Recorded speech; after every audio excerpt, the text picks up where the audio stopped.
Hey everyone, we are live.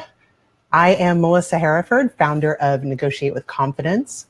Welcome to the series, Confident Communication, where I'm talking with smart people like my guest today about topics related to communication, negotiation, psychology, success, mindset, happiness, and love. All the good stuff that makes life better. My guest today is Nick Murphy. Nick is a former NFL player, an enterprise sales executive turned entrepreneur. He's also the father of 5 wonderful kids. I don't know how you do that, Nick. I can barely keep up with one. Me either. And he's the host of the Job Lab podcast with Nick Murphy. So be sure to look for that podcast. We have a link to his website on the screen for you so you can easily find it. And I'm excited to have Nick on today. I'm also going to be a guest on his podcast on Monday. So I'll remind you guys about that. But I'm really excited about our conversation here today and our conversation on your podcast. So Nick you say that your passion lies at the intersection of technology and self-improvement. Yeah. And I am just dying to know, Nick, first of all, welcome to the show.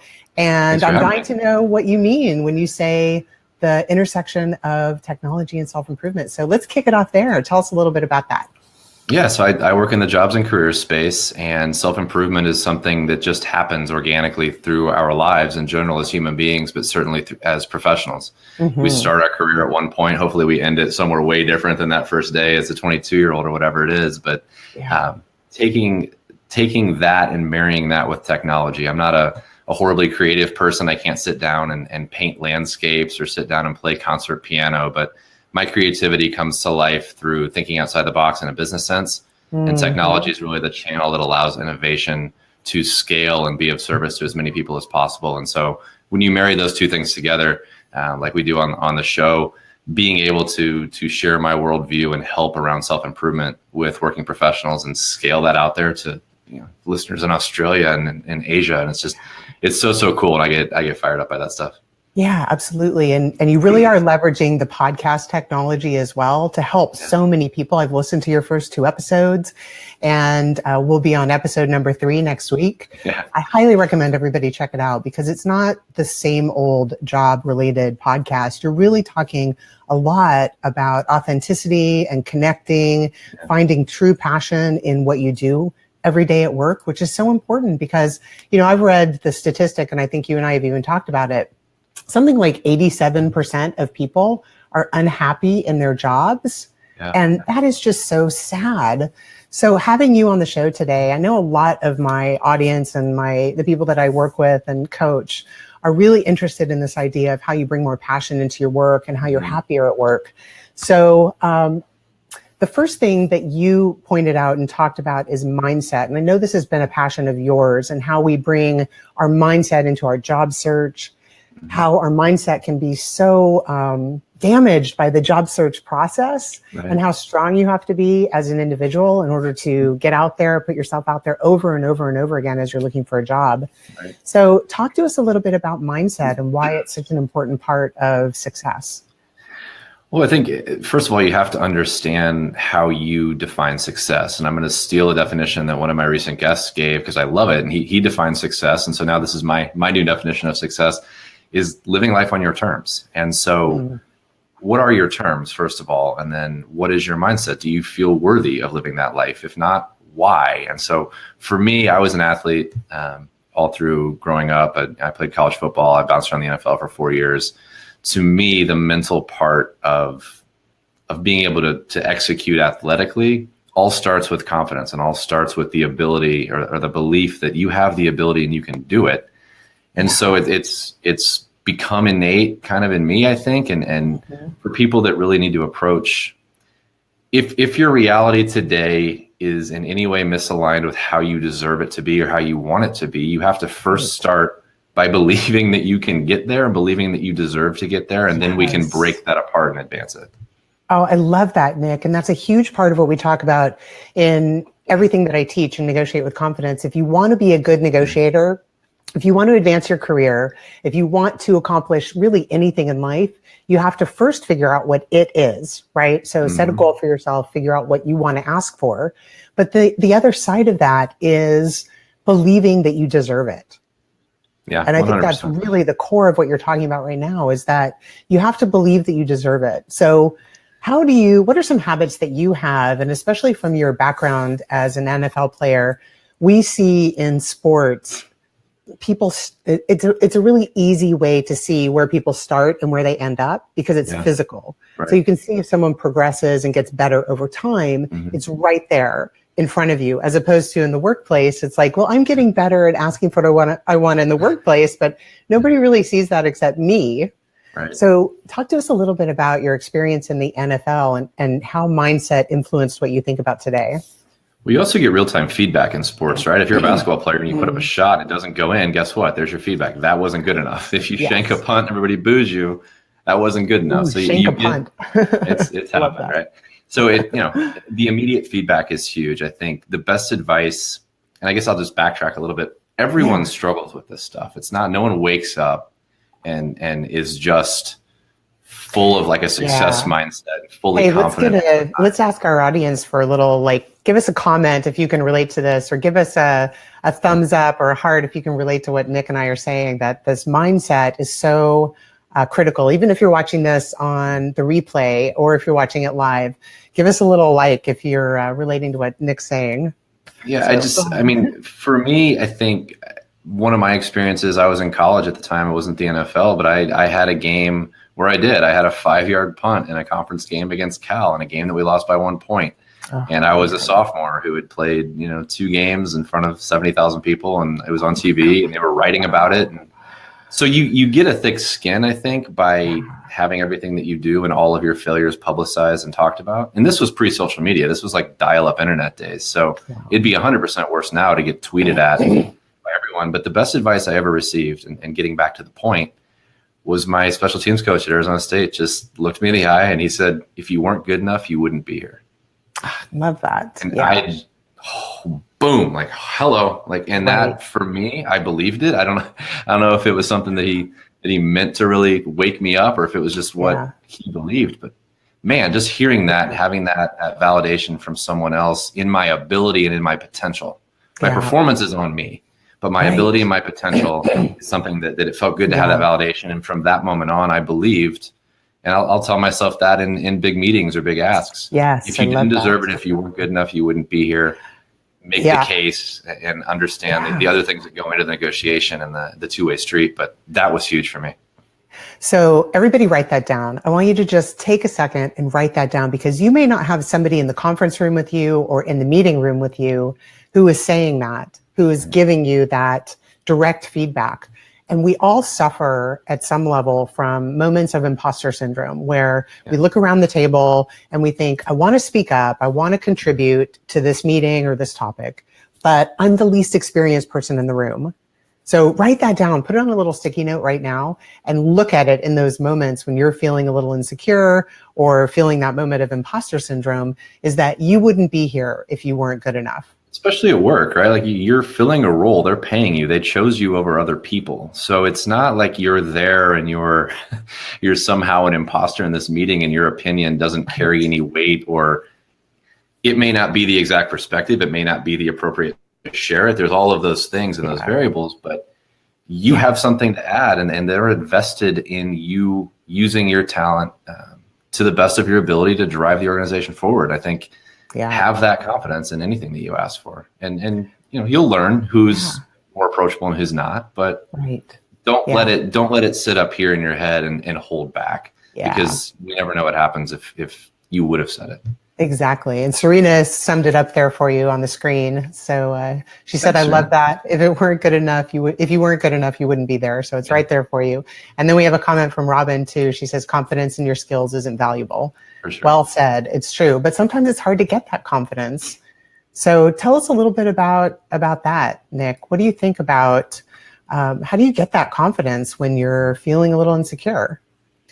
I've been really blessed to be around people, primarily through sports, that gave me these little ahas. And we talk a lot about this stuff on my show. And this is the lens with which I look at everything and all these topics around career development and growth. But we can't wait. I mean, you can't wait for proof that you deserve it. You can't wait for proof that you can be that successful or that you're going to get a yes before you ask. And the time that we spend waiting and simmering and playing games in our own mind is just taking away from our productivity. And so human beings are the only mammals that get in the way of their own development. And I don't understand why we do it.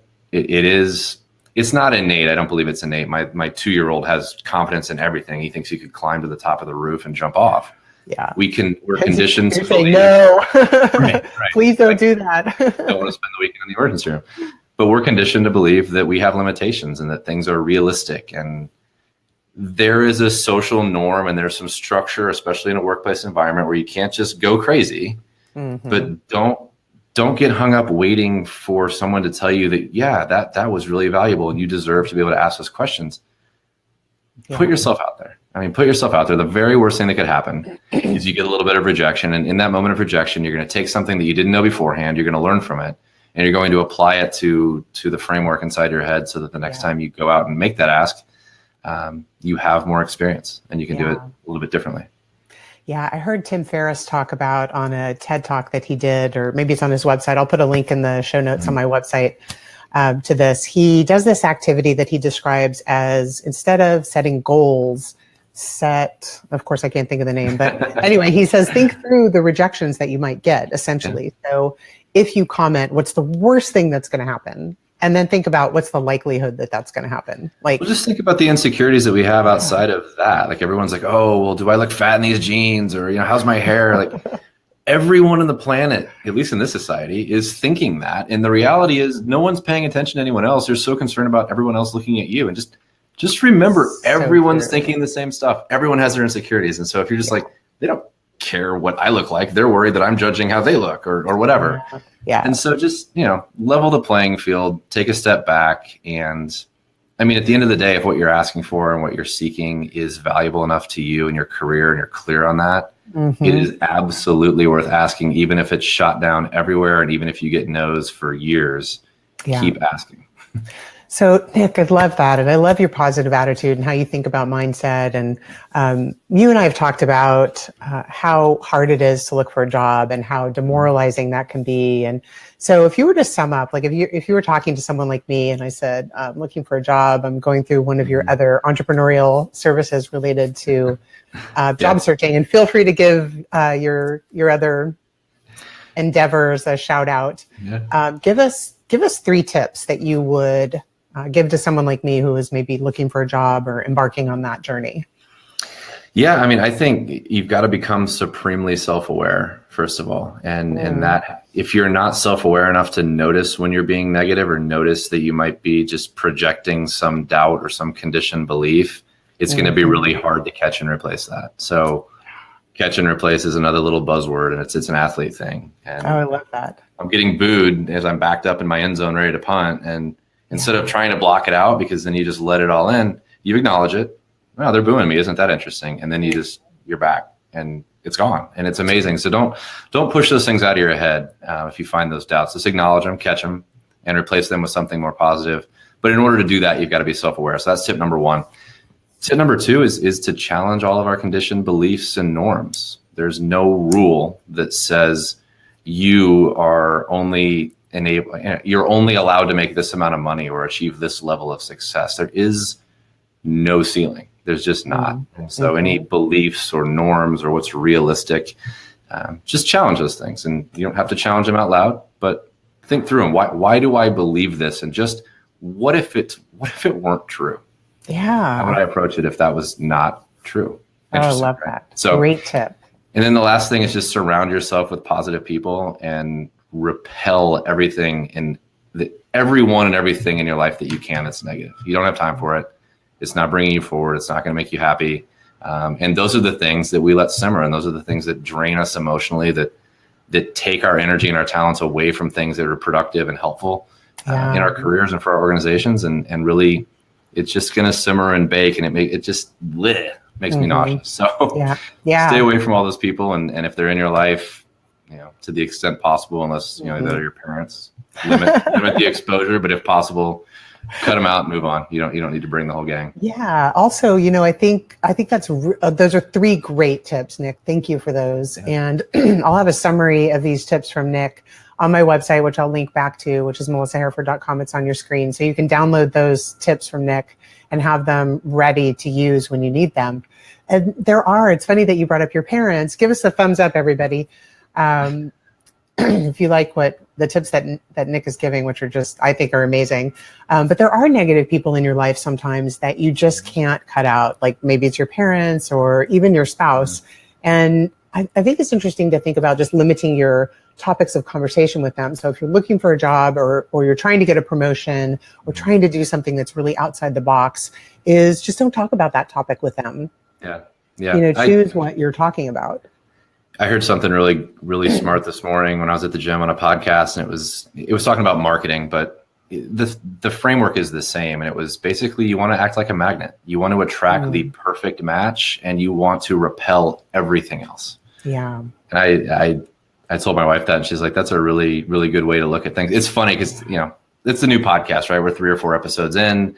Feedback's been good. People seem to like it. It's being shared by people I don't know with groups that I don't know, which is always nice. Hey, that's great. And I just noticed today, like one of the reviews, I got 32 reviews. Somebody gave me a 2-star review. Just, okay, there's going to be haters. There's going to be negativity.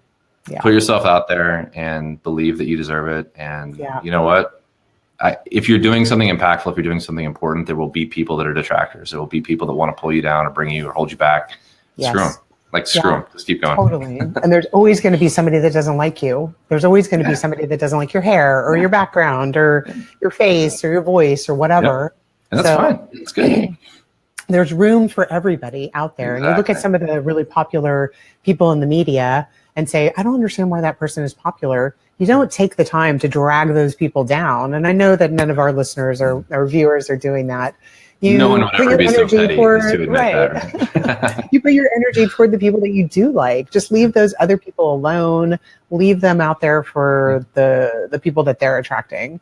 Yeah. Now, we do have a question from Serena, and she wants to know, do you have any tips for dealing with negative? Oh, we just talked about that, how you deal with those negative people. But are there other tips that you would give to Serena and anybody else who's wondering, how do you deal with negative people?